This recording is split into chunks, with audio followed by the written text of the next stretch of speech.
Salut à toi qui m'écoute aujourd'hui, j'espère que tu te portes très bien par la grâce de Dieu. Le message d'aujourd'hui est basé sur Exode chapitre 20, verset 3. Exode chapitre 20, verset 3 nous fait comprendre, je suis le Seigneur ton Dieu, tu n'auras aucun autre Dieu devant ma face. Ça, c'est l'Éternel qui est en train de parler dans la Bible, dans l'Ancien Testament. Et depuis l'Ancien Testament jusqu'au Nouveau Testament, Dieu nous fait comprendre qu'il a un caractère qui ne change pas. Il garde son maintien, son vrai caractère, son unique caractère. Dans la personne de Jésus-Christ, on peut connaître tout le caractère de Dieu.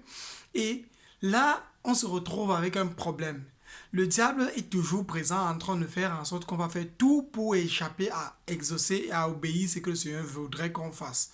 L'une des premières choses que nous tous nous faisons sur la terre, c'est définir la personne de Jésus-Christ, c'est-à-dire définir la personne de Dieu. On dit, ok, Dieu va comprendre pourquoi je ne peux pas faire ceci et Dieu va comprendre pourquoi je ne peux pas faire cela. Je prends un petit exemple.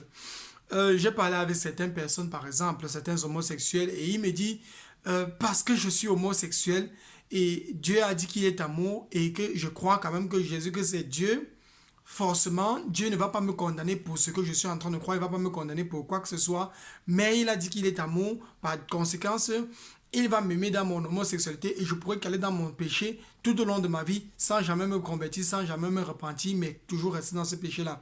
J'ai parlé avec plusieurs autres personnes, ils définissent plusieurs autres choses. Il y a certaines choses qui sont un peu très courantes chez nous les chrétiens, c'est le fait que Dieu nous a appelés, nous aussi, il a dit, allez faites les nations, les disciples, baptisez-les, faites ces disciples et baptisez les disciples. Donc on fait d'abord un disciple, ensuite on baptise le disciple. Faites de toutes les nations les disciples et baptisez-les au nom du Père, du Fils et du Saint-Esprit. Alors on se retrouve avec des personnes qui ont plusieurs dons.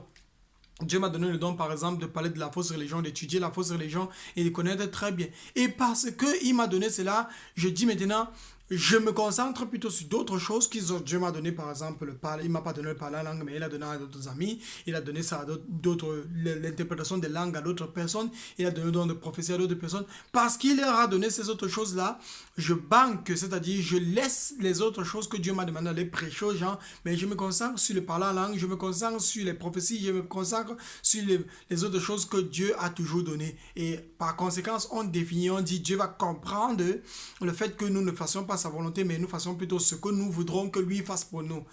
Le problème avec ça, c'est ceci, c'est que on définit la personne de Dieu et on définit ce qu'il est bon pour lui de nous donner. C'est-à-dire, on change ce qu'il a dit et on croit en ce qu'on est en train de vouloir faire.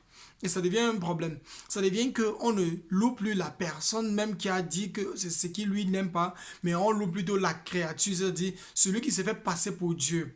Et la seule personne qui s'est fait passer pour Dieu, c'est le diable qui est en train de vouloir nous faire échapper. Dieu a dit il dit dans sa parole qu'il ne change pas. Et il a dit, tu n'aurais aucun autre Dieu devant ma face. On se retrouve en train d'avoir des personnes, et tout le monde aussi, beaucoup de personnes font ça immensément. Par conséquent, quand il change de personne, il change le caractère de Dieu, il change la personne de Dieu, il change tout ce que Dieu a dit, que voici les choses qu'il ne veut pas. Et ils disent que Dieu va accepter ça parce que les temps sont devenus modernes, parce que les temps ont changé. On n'est plus dans l'ancien temps où on marchait avec le bâton et on montait sur l'âne. Maintenant, il y a les avions, maintenant, il y a toutes ces choses-ci. Dieu ne voudrait plus qu'on passe ces choses de la parole de Dieu dans cette façon-là parce que c'est démodé. Maintenant, il faudrait qu'on modifie tout le contenu. À cause de ça, on croit et on loue la personne de Satan et non la personne de Jésus-Christ. Et à cause de ça, on est en train de partir dans la direction de l'enfer et non dans la direction du paradis.